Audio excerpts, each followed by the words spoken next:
Welcome to episode 4.8 of the Online Warriors podcast. I am your host, Nerdbomber, and I am joined by my fellow wonderful co-host, Techtic1. Howdy. And unfortunately, our other host, who normally presides over the entire podcast proceedings, Illeagle, he's busy this week, so we're going to kind of hold the fort down while he's gone. We got this.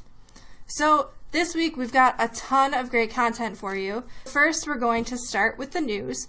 We're going to cover Amazon's one-day shipping for Prime members. We're going to cover Marriott's new AirBnB rival service. And we're going to talk about a fun and super scientific and helpful game called Sea Hero Quest. Then we're going to do our normal coverage of the What Are You Up To Wednesday. And then, most importantly, we're going to get into a spoiler cast of Avengers Endgame. What do you think, Techtic? I'm excited, especially to talk about Endgame. Okay, so this is very important for all of you listeners. At the very end of the podcast, we will be talking in depth about spoilers and the entire plot and everything we think about Avengers Endgame.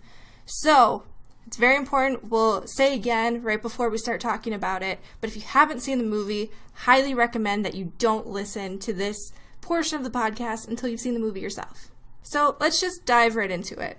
So first, we're going to talk about Amazon's new one-day shipping for Prime members. So if you're a Prime member, like I am, and hundreds of millions of people really around the globe, Amazon already offers free 2-day shipping on most products. It's great. It's one of the reasons why I can justify not leaving the house and just ordering stuff online. And now, in their first quarter earnings report, Amazon has announced they will be moving towards establishing free one-day shipping for Prime members everywhere. Just when you thought it couldn't get any better.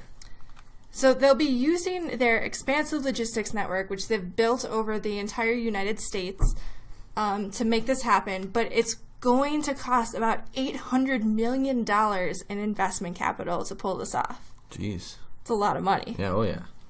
So in the past, they've had limited one-day shipping availability on items. So this will kind of expand that to pretty much any Prime product that they have. They did make a point to note that this won't really change or impact any of their, they have same-day shipping options if you live near a big distribution hub. How's that going to affect some of the workers there? Well, that's a really good point. So last week, I saw a news article, and apparently, Amazon has a tracking system that is completely computer run that actually monitors how their workers perform in the warehouse. So they monitor downtime, if you take a break to check your phone, if you just are standing around and not doing your job. And it actually measures the amount of downtime that their workers have and can, kid you not, fire them without any supervisor involvement. This means zero human involvement. Skynet. I don't know what Skynet is. The Terminator. It's the automated artificial intelligence in Terminator. That's kind of scary. And they confirmed, so when this was exposed, Amazon confirmed that they actually fired hundreds of people in just one warehouse in a year using this technology. I would be so paranoid to work there. Right? And I think one of the sources even noted that people were afraid to go to the bathroom because they didn't want to appear eligible for firing, basically. In other news, the stock of diapers has gone up. But, it's crazy because now, the warehouse workers, we've all heard the horror stories of working at Amazon, how you're working super long hours and you're just basically not beat to death, but, just work to the bone. And now they're going to increase the workload of these people to pull off a one-day Prime shipping. I'm curious how much of that $800 million capital is invested in fully automating the warehouses. I do think that a lot of it must be automated at this point. How do you keep track of that big of an inventory without some form of automation? And maintain one-day shipping. Right. Now, there is a benefit to human. You get sometimes cool wrong packages that you don't have to return. This is very true. So, once upon a time, I ordered I don't even remember what it was. It was a $5... It was a bug trap. It was a bug trap. That's right. It was a liquid ant bait trap. And instead of getting a liquid ant bait trap, I got a $150 bottle of perfume. Yeah. And upon contacting Amazon, they were like, oh, our bad. Just keep it. So pretty good trade-up. Yeah, I was not that upset. I, like, totally made up for having no ant trap. We got rid of the ants, side note. How do you think this is going to impact Walmart and Target? Oh, man. It's going to have a hit. If they can successfully implement this without impacting, I guess, workers' enjoyment there, which it might, I think they'll absolutely take over all retail where people go into stores. Because, I mean, Walmart and Target in the last couple of years, I don't know if you noticed this, but they did start offering 2-day shipping. So, like, Walmart offered free 2-day shipping on almost anything at this point. And I think Target now offers 2-day shipping on orders over, like, $35. And then on top of that, actually, a lot of the deals that you see at these stores are online only. They are working their tail off to incentivize not coming into the store, being lazy America. So do you think that they're going to have to kind of reinvest in the store experience? Because how do you compete with 1-day shipping? I feel like they already had to have taken a hit to deliver on that 2-day shipping and maintain brick and mortar stores. So I don't know if 1-day shipping is totally feasible for them. I don't know if them maintaining brick and mortar stores is a big concern. They're notorious for beating up the small mom and pop shops. Anyway. Walmart and Target? Yeah. You're talking about? Yeah. I don't know. It'll be very interesting to see how this pans out in the next few years, especially as more brick and mortar stores are just getting completely clobbered by Amazon. We'll see. I feel like the clothing industry should be safe, but even that's on its way out. But then you have things like Stitch Fix and all of the different subscription services where you actually have an individual stylist picking out clothes for you, and you only pay for what you want. I could be so fly. You could be super fly. Well, I don't even know anymore. So it'll be very interesting. The future of shopping is very unclear to me. It seems like it's going to be digital, but then at the same time, people love having a good shopping experience. So it'll be interesting. It'll stay alive due to the last-minute shoppers because nothing's quicker than I drove here on the way home from work. That's very true.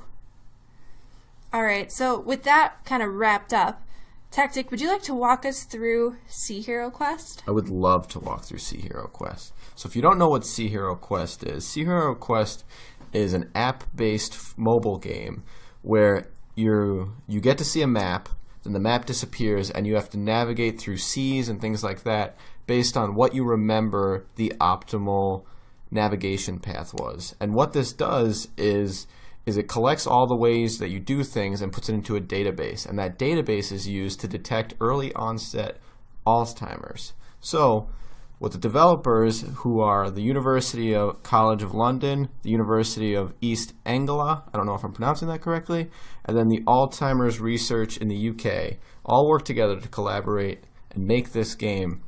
And effectively, 2 minutes of playing this game gives them 5 hours of lab data that can help detect if you have early stages of Alzheimer's.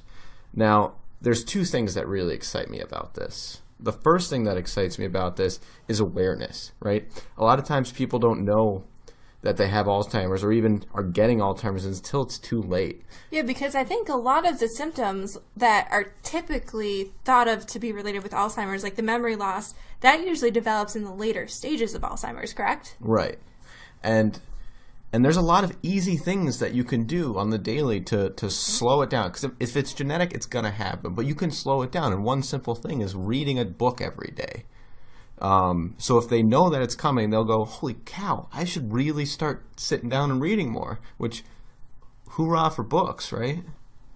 I do agree. And then the other thing that's really, really exciting is the fact that it kind of, in my opinion, this opens the door for using phone-based apps to gain research on things beyond Alzheimer's. I mean, like I said, 2 minutes of playtime gave them 5 hours of lab research, and this game had 4.3 million players. The phrase warp speed to collect data has been used, and I think that's absolutely incredible, just for the overall advancement of any kind of neurological diseases. Well, I think this is one of the things, too. So when people talk about video games, for the most part, like, you think about what's popular at the time. So Fortnite, your Call of Duties, your FIFAs, that kind of game, where not that there's not a lot of benefit to society from the game, but people don't really think of them being super beneficial. It's more of a hobby and a downtime. And it's just really interesting to see this other aspect of video games and how they can be used to benefit science and further the human cause. I think that's super cool. I think examples like this should be shined more in the video game industry, because you only ever hear it in the news of, oh, this person played Call of Duty, he's a serial killer. You know, it helps with motor function. It's now using to track diseases. It's even educational in some instances.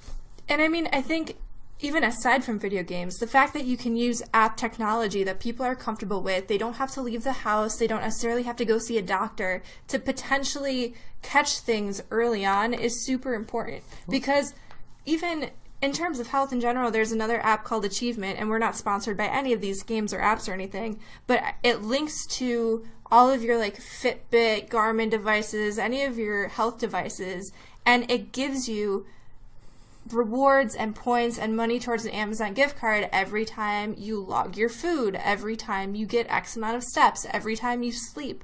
And they also collect research, and the part of why they're rewarding you is they collect research to try to get an idea for like, oh, well, they took a survey about their mental health and they only sleep this much on average and they only walk this much, or they do walk this much and they still have mental health issues, blah, blah, blah, blah. And just being able to tie things together. And it's just very interesting to me how we can leverage technology and app data and all of this stuff to really help understand and promote good health. And then the other thing about this app is, I know what you're thinking, how accurate can this really be? So the crazy part about it is, with all of the lab data that they collected, they were able to compare that with the standard, and it showed the parallels were incredibly accurate, where this app is really a true indicator of early onset Alzheimer's. Fascinating stuff. Absolutely fascinating. Indubitably. So now we're going to talk about another app. So we've all probably heard of Airbnb at this point. It kind of took the world by storm.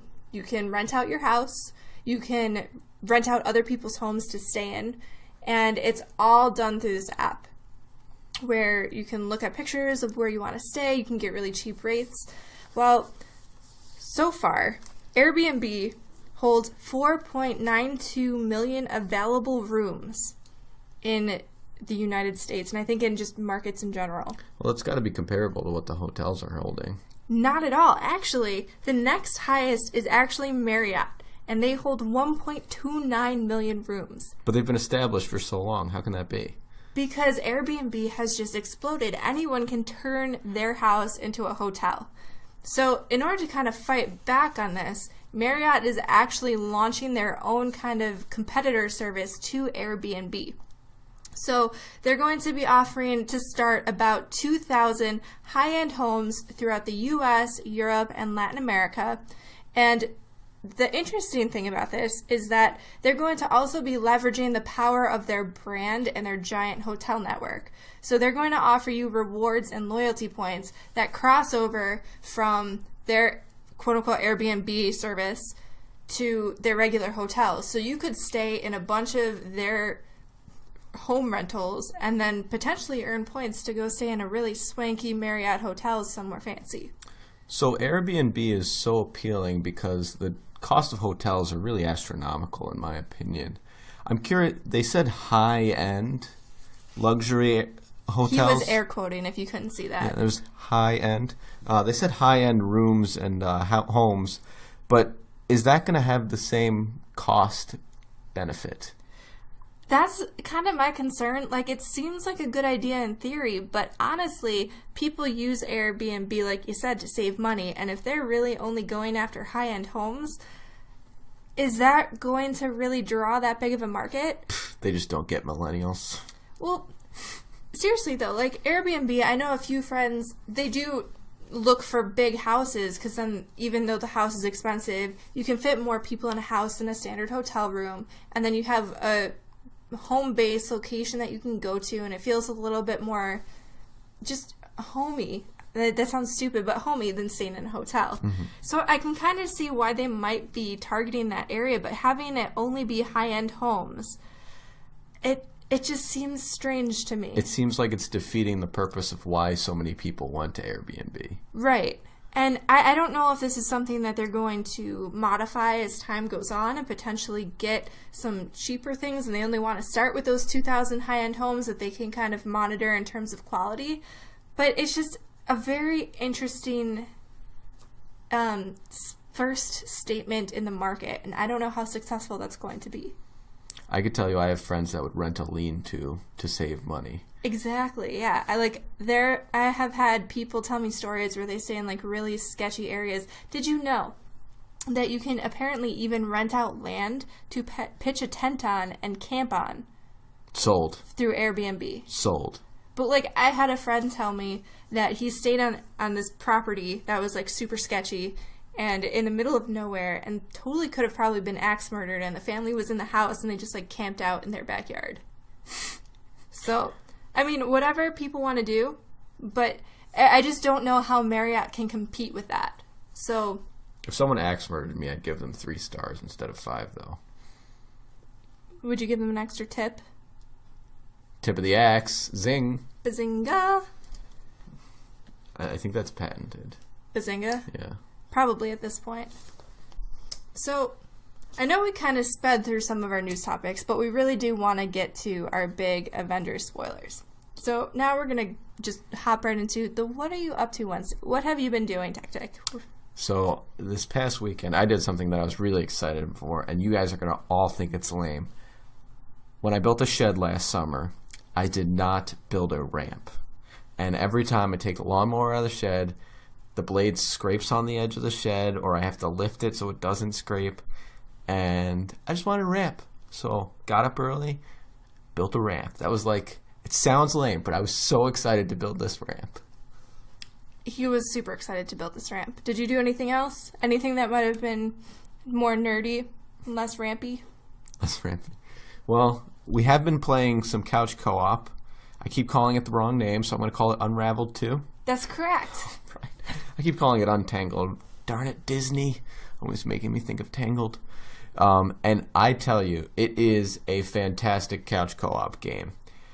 It's a little hard. It's so hard, but I love challenge games. Like, I wanted to rage quit so many times. It was amazing.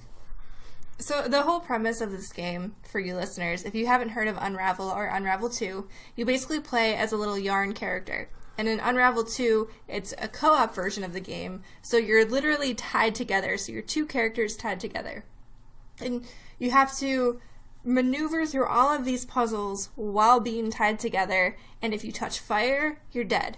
If you fall into water too long, you're dead. Or get eaten by a fish. If you get eaten by a fish, you're dead. There's a lot of scenarios in which you can be dead. So many things kills yarn. But the best part is, because you're tethered together, you make things like pulleys and bridges between each other to move items or lift the other person up, and it is a fantastic puzzle game if that's what you're into. Yeah, and it definitely, in terms of just couch co-op in general, it requires a lot of communication, a lot of really funny moments, especially if you're someone like me who is really just patience. I have a really hard time when I've died like 15 times. I'm like done. I'm checked out. And Techtic is the opposite. I think that's the funny moments, is more watching your partner get angry, because the storyline itself has this weird darkness to it. We've been trying to figure out what's going on, and it almost seems like it's like a domestic violence thing, and the little yarn people are kind of this escape from reality, and it's beautiful but also kind of dark. I honestly recommend it. If you haven't played it, check it out. You don't need to jump into Untangled 1. You could just I did it. Unraveled 1. You can jump right into Unraveled 2.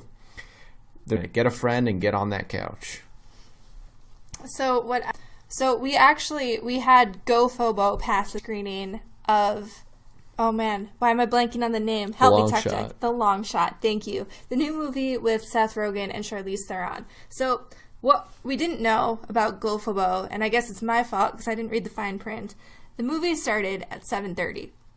So we get to the movie theater and it's like 7:15, and the line to get into the theater is just absurd. It's like coiled around 3 or 4 times. And apparently they give out more tickets than there are seats in the theater in anticipation of people not showing up. And people love free stuff. So it's first come, first serve, and we were not first come, so we were not served. So instead we went to go see Isn't It Romantic, which came out around Valentine's Day. Stars Rebel Wilson, I think that's her name. And it was cute. There's not a lot of rom-coms other than like what Netflix is pumping out on a daily basis. And it was fairly predictable, but it was one of those movies where it's very cognizant of the fact, it's self-aware that it is a rom-com. So throughout the movie, they're just making digs at rom-coms in general. And the guy next to me was cackling, and not Techtic, the other guy next to me was just like having a ball.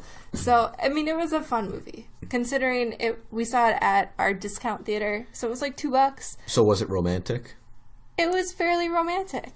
It was a pretty good movie. Okay. Yeah. And then, other than that, we're just catching up on Game of Thrones. We're almost on season 4, so please don't spoil any of Game of Thrones, although I've already had some of it spoiled. Now, speaking of spoilers. So many memes. So, now, we are about to get into the spoiler cast version of the podcast. Of the spoiler cast segment, rather. And we'll be talking extensively about Avengers Endgame. So this is your last chance, really, to turn back. If at any moment you keep listening and you get upset about spoilers, we've warned you, and you cannot hold us liable. So first, I'm going to start off with a fun little fact. Avengers Endgame broke box office records, and broke is not even the correct word. Like, it shattered box office records. It made over $1 billion, which is more than any other movie in its opening weekend. That's close to what an evil villain would ask for in his demands. It's $1 billion. It's insane. And even, like, case in point, so we went to see the movie on Saturday. We did not go on Friday or Thursday night, opening night. And the entire theater was packed, and it was 2 o'clock on a Saturday. I had friends tell me on Sunday morning at, like, the earliest show of the day, it was packed. It was pretty much sold out for a majority of the weekend in most theaters. So, impressive outpouring of support for the movie. But Techtic, what did you think of it? I thought it was done well. I thought it had a lot of action. But like any analytical moviegoer, you always say, was that a plot hole? Yeah, before we get into the nitpickies, I really loved the movie. I thought it was a really good way to cap off the last 10 to 11 years of movies, the last 22 Marvel movies. I thought it was a great send-off for the first era, really. But there were so many things that I was just like, you had so much time to figure this out. You literally had a decade to figure this out. Why did you do it this way? So I think we should walk through the movie and point out each thing that we've discussed. And yeah, things that we've liked or disliked. So first, the start of the movie. I actually thought the opening scene with Hawkeye was really poignant and great. Like, I really liked everything about that. It kind of showed to me how it really impacted real people. Because you see the snap in the last Avengers movie, and it's like, okay, half the Avengers disappeared. But, like, Hawkeye was kind of out of it and was just with his family. And that's what everyday people really experienced with the snap. Mm-hmm. Yeah, I like that, too.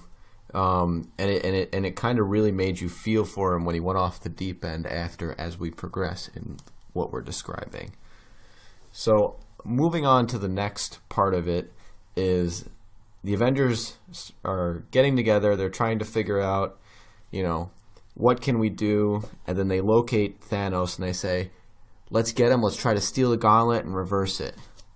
Let's do this. So Captain Marvel, she comes in all powerful, ready to kick butt. They go to Thanos. Thor's kind of being a baby. Turns out Thanos destroyed all the rings. If you're watching it, if you're listening to this, you already know this. Which, my first point is, remember that we had just said that the stones are destroyed. As we revisit this later, this is important. So then they chop his head off. And they say, all right, guys, that's that. We're going to live out our 5 years and see what happens. So I want to kind of debrief on that little segment that you described. So first of all, Captain Marvel is just there. She shows up. They don't really go into any detail about how she shows up. They only address that really in the end credits scene of Captain Marvel. And it just seems very abrupt. Like, I think they could have taken another, 2 minutes or something to show something instead of her just being there already. I think that was fine. It was really the next scene that I think Captain Marvel should have maybe been involved in more. So fast forward to Scott Lang reappearing because he was trapped in the quantum realm with his idea to go back in time. Just before he appeared with his idea to go back in time, they had all the Avengers on the radio, and they said, if you guys need anything, call me. Okay? They call everybody. Right? Mm-hmm. Except Captain Marvel. The most powerful one there. So I just realized we kind of jumped all over the place a little bit in our description, but she also shows up and somehow manages to find Tony Stark. So he's stranded on Thanos' ship. And the thing that I was wondering, and I didn't really question it during the movie, but how did they find Tony Stark? How did they know where to locate him? We can call it luck. One of the things that I had read online, one of the fan theories, was that somehow his helmet, when he was recording all those videos for Pepper Potts, somehow his helmet was actually transmitting back to Earth, so they were able to trace the signal, which I can kind of buy, but then... What if it pinged on her beeper that Nick Fury gave to her? Yeah, but how would that ping on her beeper? They didn't know that she existed. It's transmitting a signal, and it just picked it up through interference. Right, but why would she go and investigate it, and why would she save him? Because he seemed hopeless. He was trying to get help. These are theories. I'm more apt to believe that maybe the helmet was actually transmitting, but at the same time, I don't know. Just seemed like a plot hole. Those are one of those things that I would say, okay, this could just be Deus Ex Machina. There's 1 in a million chance it just happens and things work out. That I'm fine with. But, and even the not calling Captain Marvel when they go back in time, she could have been busy, whatever. Didn't want to take 5 minutes is what it took.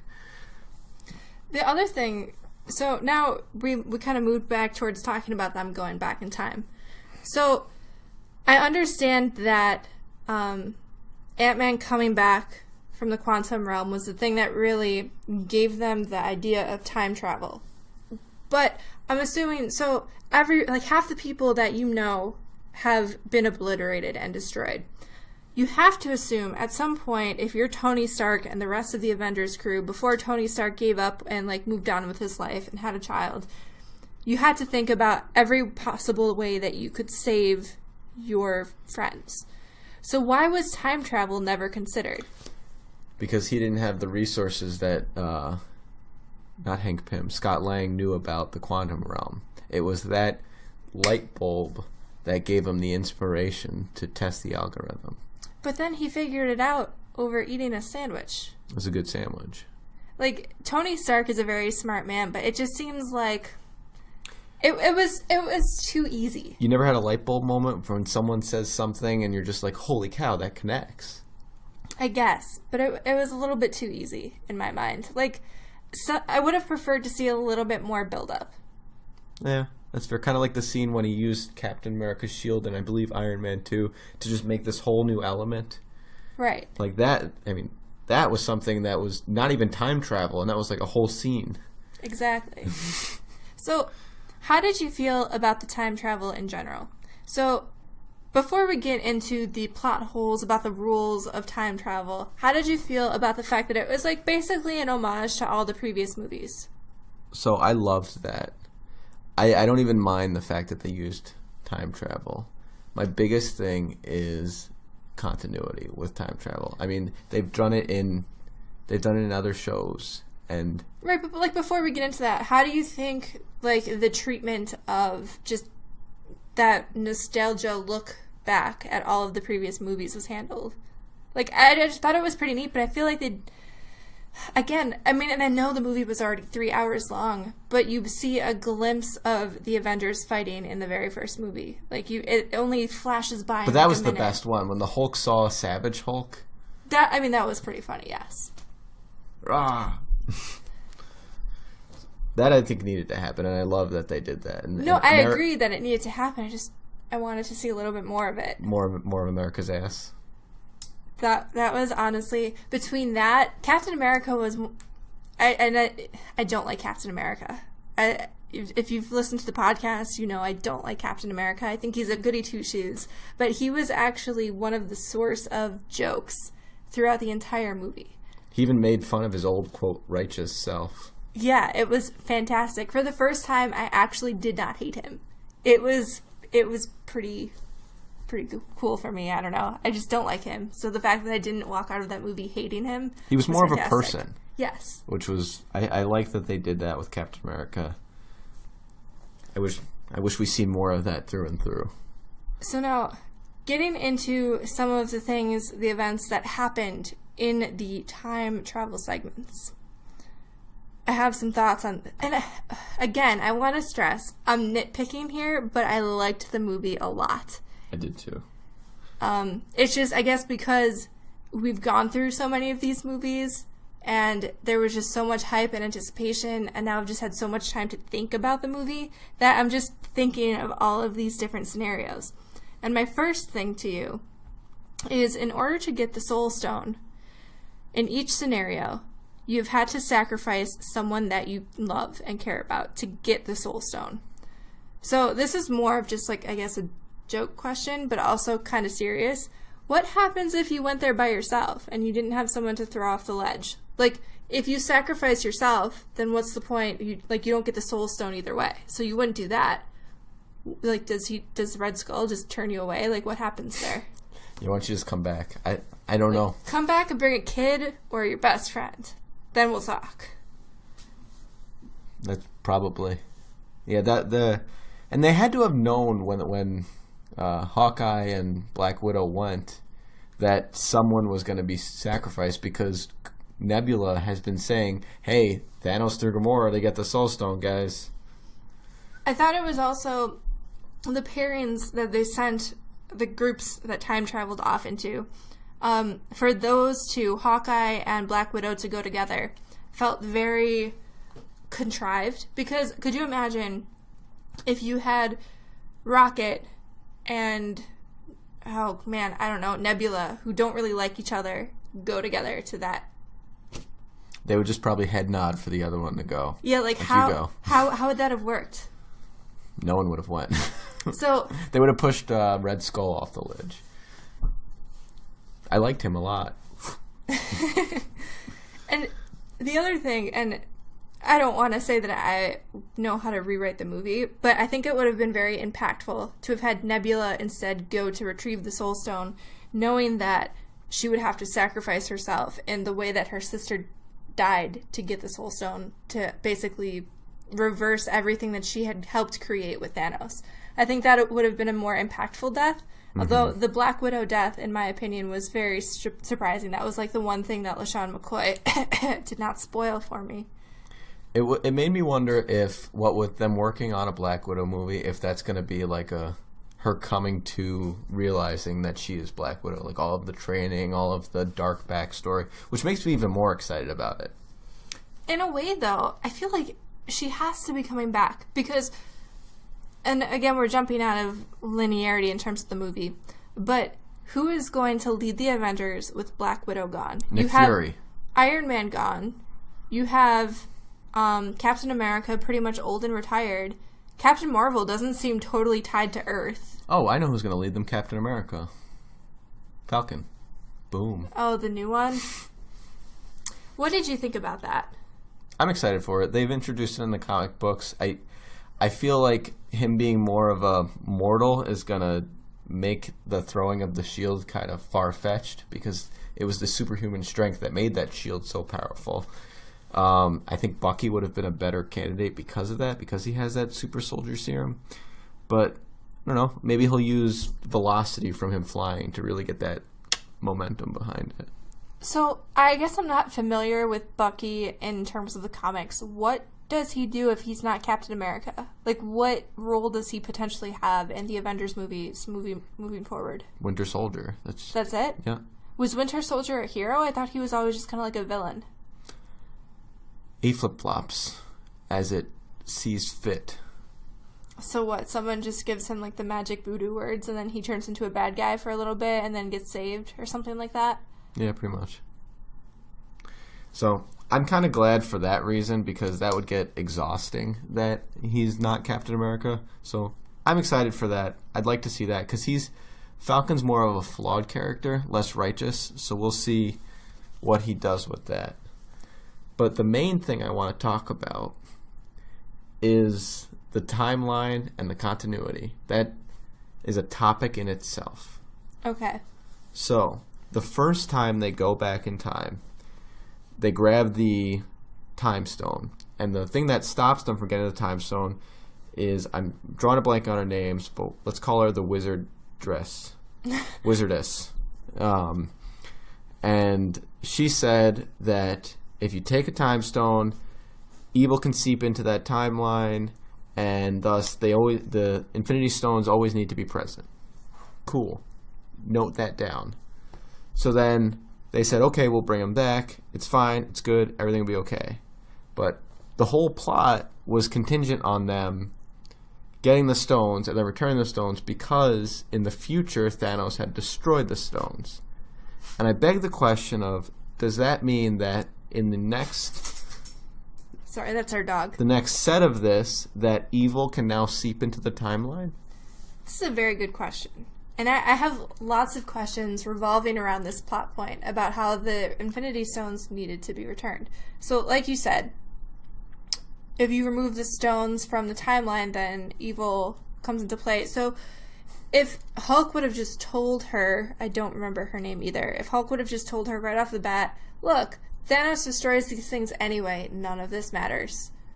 Like, I'm just curious how this impacts the timeline in general. And additionally, so if you remove the stones, different realities, different basically offshoots of time are impacted. Yours necessarily aren't impacted, but other offshoots of time are impacted. Mm-hmm. So, I guess I'm just trying to wrap my head around this. But is that why when Nebula shoots herself as a younger Nebula, she's still alive because that's a branching off reality that then they're no longer in? So here's the way I'm picturing of it. When they showed the gold timeline, that wasn't one timeline. That was a tube filled with timelines that were all protected from evil. And so in one of those alternate realities, there now is no longer a Nebula. But so that's why her reality didn't destroy her. It's just that reality no longer has a Nebula. Similar with the returning of Thanos, because obviously they fizzled him away. And same with Gamora, quote-unquote, disappearing. So I'm good with them not being in their alternate reality, but at the same time, the thing that I keep hanging up on is, well, now that core of realities is missing stones. So each and every one is subject to darkness. Right. And I haven't found anything on the interwebs to convince me otherwise that that's not a plausible theory. Well, the other thing that someone actually brought up to me today, we were talking about this earlier today. And so Captain America missed his timestamp when he took all of the stones back and then did not return to his current time. He stayed back in time. So he missed his timestamp, and that would have been a different path of time. So how could he have been an old man showing up in that time? Because it would have been a different time stream. He should never have been able to show up in the current time stream because he missed the timestamp to even exist in that time stream. He lived in a different time stream. He should never have been able to revisit them at the end as an old man. So instead of parallel realities, there's that contradicts. That's true. That's contradicting the parallel realities. That now you have weaving realities. Exactly. And that's my whole point with this time travel. They didn't stay continuous with one theory. You try to use one theory to explain away the others, and you end up with some conflict. Now, with that, he went back to... Who's this, Captain America? Yeah, he went back and thus had an old version of him. So it would suggest that Nebula should have had a heart wound, right? Right. If she shot herself in the chest. However, that's the past ones. Because he went back, he was still part of that reality, maybe? Like what if one... Right, but the past should never have changed, because then technically in their timeline, in their past, he would have had to have aged as that version of him. Yeah, I don't know. I think that's a big plot hole. I agree. See, that was kind of... So I understand why they wanted to introduce time travel, because it opens up the idea of multidimensionality. I'm not sure if that's a word. If it isn't, I just made it up. It's fine. And there's a lot you can do in comic universes with that. All the same, time travel has never worked. I always, no matter what movie or Marty TV McFly show... did it the best. Every thing that has time travel in it, there's some flaw. And I mean, I know time travel is not a real science, but movies and TV shows have a very hard time even living within the rules that they've set up for themselves with time travel. Do you feel like there was a better way they could have pulled off the movie and defeating Thanos that did not involve time travel? I think that was done just fine. I think now I'm hung up on Captain America. Everything we've just explained away, right? By saying... But that alone, Captain America's confusion at the end, completely obliterates the entire idea of time travel. Like, there had to have been a better way. So I feel like killing Thanos in the very beginning of the movie was a shock factor type thing. Like, oh my god, what is the rest of the movie going to be now? And then you need to backtrack from there, because obviously, like, the stones are destroyed. Where do you go from there?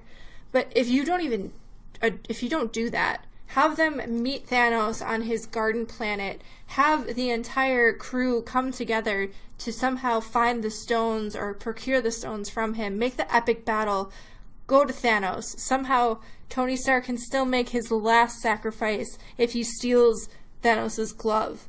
Like, that could have equally been a good movie. And then you wouldn't have me talking about time travel because I hate it. I think I came up with a point that makes everything okay.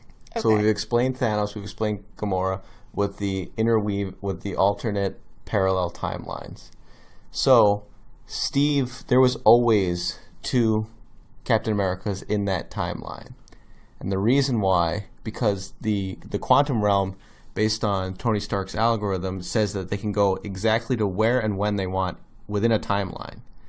Which means they were probably some instances jumping dimensions, some instances not. This one, he stayed in that one, and we saw that Peggy had a kid, and it might have been Captain America's kid, and we just didn't know it at that time. Maybe. I don't know.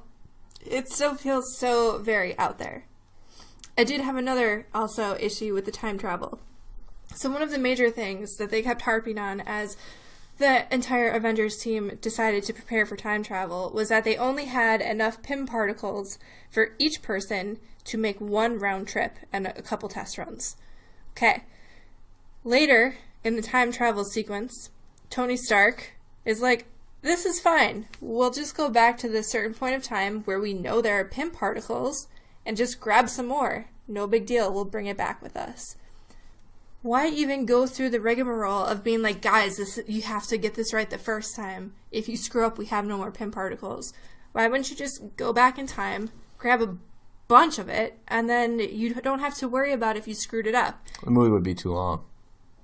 Oh, I understand that, but even just making that be an issue and then solving that issue, like, it would have been one thing if the Pym particles were so rare that there was no Pym particles in the past to go harvest. Like, you could only maybe get one vial at a time. That would be too tedious. I would understand that. But there were, like, several, and Tony Stark grabbed them all. Like... Poor Pym. Yeah, another one of those convenience factors. But sometimes you don't think of it unless you're under the gun, like Tony was. So, speaking of Tony Stark. Let's talk about the battle scene. The battles. First, what did you think about basically everything that happened in the battle? I'm sorry, the battle was probably one of the pinnacles of the Marvel Cinematic Universe. I think it all came to a head in the battle. Okay, so two major things. The first thing was Captain America yielding Thor's hammer. I thought that was one of the few moments that simultaneously made me love and hate Captain America at the same time. Captain America is already too good. I don't like him for that, so the fact that he was deemed worthy of wielding the hammer was a little much. But it was also kind of badass. It was badass, and then it also lent to the joke where Thor is like, you can have the little one, which I thought was one of the funniest one-liners in the movie. It was better than the beer gut lines. It's true. Those were getting exhausting. Yeah, we'll rewind a little bit. Thor and the stereotypical, like, neck beard video game playing beer gut Thor. It was fun for like the first 30 seconds. Then it got sad and weird. Then it was just sad and weird.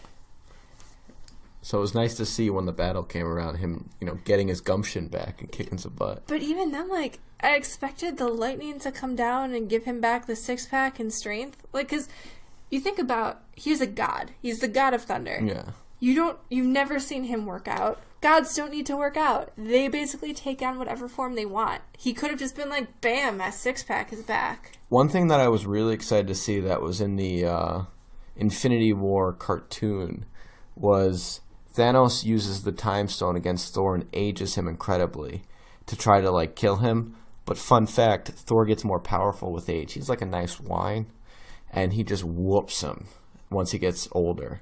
And I really wanted to see something like that, but instead they just kind of made him wimpy, and I wasn't a fan of that. It was just really sad and kind of pathetic, and I know they needed that to carry through the movie to kind of get him to see his mom and make that... But he had already seen his mom by that point. I'm talking the battle. No, I know, but I think they needed to carry forth the joke so that he could see his mom and meet with his mom to kind of, like, regain his strength and purpose. And by strength, obviously not physical strength, because he still maintained his not godlike physique. And I don't know, I just feel like there could have been a better way. Yeah, it was for a cheap laugh, it seemed. And Thor, honestly, so of any of the characters that you could have almost sacrificed for that character arc, Thor is not one of your stronger characters to do it with. The Thor movies have been questionable at best. Ragnarok was the best one, but arguably, 1 was just okay, 2 was bad, and you only really start to like Thor in Ragnarok and the Avengers movies. That's probably why they're put him with Guardians of the Galaxy, to make him more of a fun, likable character. Well, I mean, I think that's what they tried to do with Ragnarok, too. They changed the entire just tone, kind of the movies to match more of what Guardians was. But I just think, in terms of just likability and storyline, I don't know if he was the character that was best suited for. Because he already is kind of just like a meh character for most people. Yeah. But anyway, back to the battle scene. So they made Captain America overpowered, and then made Thor kind of like a pansy, which I really wanted to see him look like his dad. Throw some Odin in there. And then it segued to quote-unquote girl power.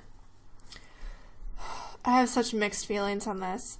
So, we had the conversation in the car coming from the movie, and I enjoyed Captain Marvel because there's not many women superheroes. And I think it is important to really have that just available, because 50% of people who are going to see these movies are women and little girls, and it's just empowering, blah, blah, blah, blah, blah. But it was way too on the nose. You literally just saw Captain Marvel take down Thanos' whole ship.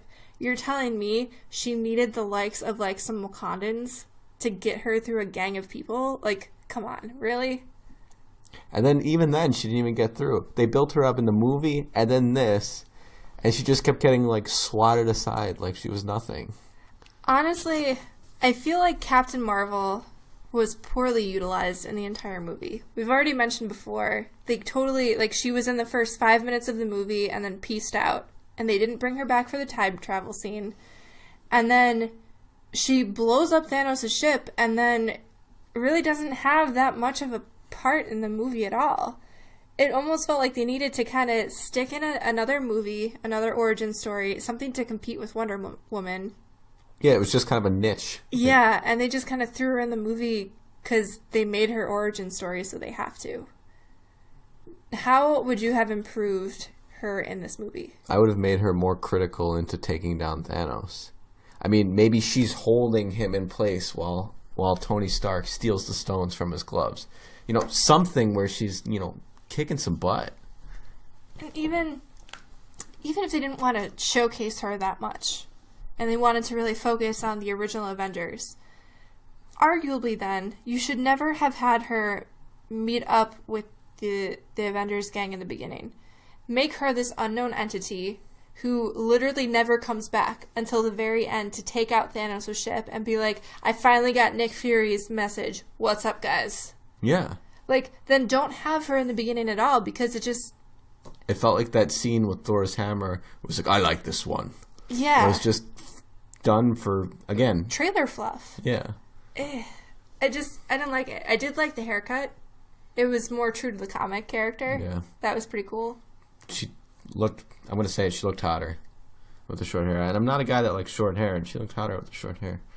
I did like the long hair, too. 10 out of 10. I'd give her just an overall. It's interesting to me because they tried to build her up, I feel like, as the person who will lead the Avengers moving forward now that Tony Stark and Captain America are gone. Just like in interviewee type stuff prior to this movie. They made her seem like she would be a pivotal character moving forward in the Avengers.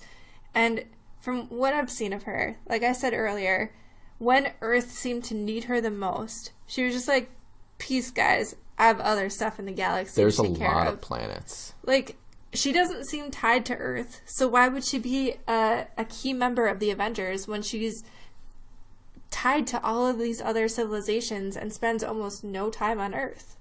If anything, make her more of a guardian and Thor stay tied to Earth. Right. It's interesting. So, what else would you like to talk about in the battle? Well, so now the sad part, I think. Tony Stark going, I grew up with you, Tony. So, how did you feel? So, Tony Stark is your favorite character in any pretty much comic book ever. Yes. So, did you feel that they did him justice? Just talk about your feelings. So, I think that was done beautifully, especially the way Pepper Potts approached him and said he can rest now. Oh my goodness, what a tearjerker. I mean, I'm as manly as it comes, and I had a single cliche tear. It was bad. But then, the one thing that I'm curious about, so fast forward to the funeral. I know I'm jumping a little bit, but fast forward to the funeral. As they were scrolling through the crowd that was there, they showed the kid that helped him charge his suit. And I believe it was Iron Man 2? 3. Iron Man 3. Now, how many kids know how to charge an arc reactor from Iron Man? Not many. I really hope that they use this kid to be a, quote, young Avengers, and he takes on a young Iron Man. I mean, they would almost have to do that, because I don't understand why you would bring him back. Well, nobody recognized him because he was a child in the last time he was in a Marvel movie. Like, why else would you bring him back to that funeral unless you were going to use him? Exactly, and that's what I'm kind of excited for, because Tony Stark's daughter is way too young to take on the mantle anytime soon. And, I mean, he's ripe for a young Avenger pick, and he looked like, 15, 16 years old, had a technical aptitude. Watch out, Tony. Your replacement's on its way. And honestly, and I know he's not signed on to any more movies, but I could totally see them using Tony Stark as some kind of like AI guidance system for the new Iron Man. Because that actually happened in the comics. Go on. I mean, I don't have much more to say on it, but I think it's Ironheart, the girl version of Iron Man. She's like a teenage Iron Man. Mm-hmm. Her AI guidance system, I believe, is Tony Stark. It's like a Tony Stark AI. I kind of like the robot voice that they have now.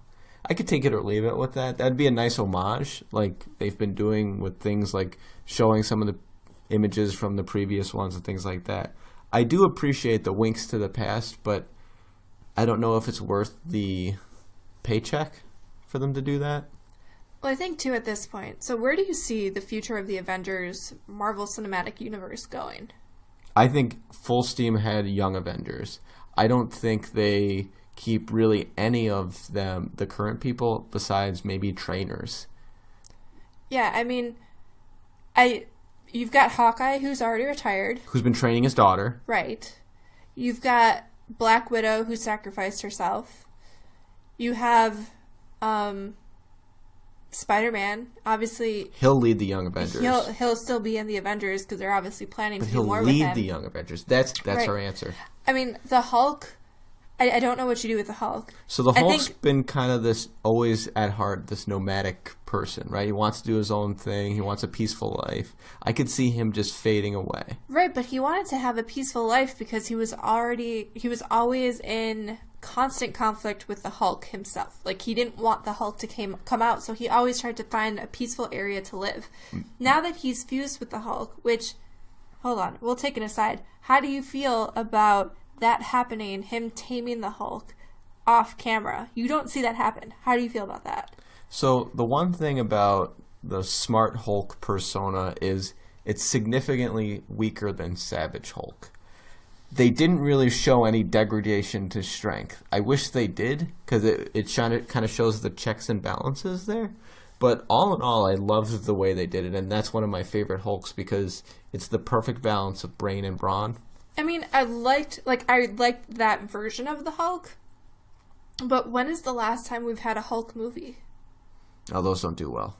We just don't talk about those. Right, but like, assuming now, the last couple Hulk movies were bad because it wasn't really under the Marvel Cinematic Universe umbrella.